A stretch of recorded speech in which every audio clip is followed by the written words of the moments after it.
শীতের দিনে কুয়াশার চাদরে মুড়ে থাকা ডুয়ার্সে লোকালয় সংলগ্ন ঝোপঝাড়ে সহজেই লুকিয়ে থাকে বিভিন্ন ধরনের হিংস্র বন্যপ্রাণী। লোকালয় ও সংলগ্ন জঙ্গলে লুকিয়ে থাকা বন্যপ্রাণীর হদিশ পেতে বিন্নাগুড়ি ওয়াইল্ড লাইফ স্কোয়াডের হাতে এলো অত্যাধুনিক সরঞ্জাম, যার মধ্যে আছে অত্যাধুনিক থার্মাল ইমেজিং স্ক্যানার, ঘুমপাড়ানি গুলি ছোড়ার বন্দুক এবং ড্রোন।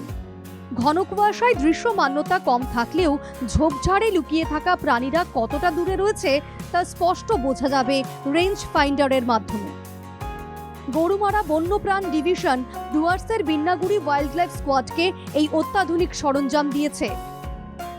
কিছুটা কমানো যায় সেটার জন্য আমরা থার্মাল স্ক্যানারটা সাপ্লাই দিয়েছি এবং এছাড়াও কিছু অ্যাডভান্স টেকনোলজি যেরকম ড্রোন দেওয়া হয়েছে, রেঞ্জ ফাইন্ডার দেওয়া হয়েছে বা অ্যাডভান্স টেকনোলজির ট্যাঙ্কুলাইজিং গান দেওয়া হয়েছে, যেটা বিভিন্ন সময় আমাদের স্ট্রেইন বা যে কোনো দরকারে বন্যপ্রাণী বিভাগের পক্ষ থেকে আমরা ব্যবহার করতে পারবো। পরিবেশ প্রেমীদের দাবি, বনাঞ্চল সুরক্ষিত থাকলে মানুষের সঙ্গে বন্যপ্রাণীদের সংঘাত এবং লোকালয়ে বন্যপ্রাণীর হানা কমবে। বনাঞ্চল এলাকা যদি সুরক্ষিত থাকে তাহলে তো মানুষের সঙ্গে বন্যপ্রাণীদের সংঘাত বা গ্রামে হাতিদের হানা, চিতার হানা এগুলো তো কমে যাবে অটোমেটিক।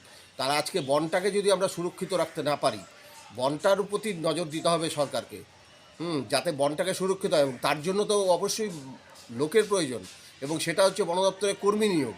এই বিষয়গুলো বেশি করে দেখা হচ্ছে। বন্যপ্রাণীর হাত থেকে মানুষকে রক্ষা করতে বন দপ্তর অত্যাধুনিক সরঞ্জামের উপর ভরসা করছে।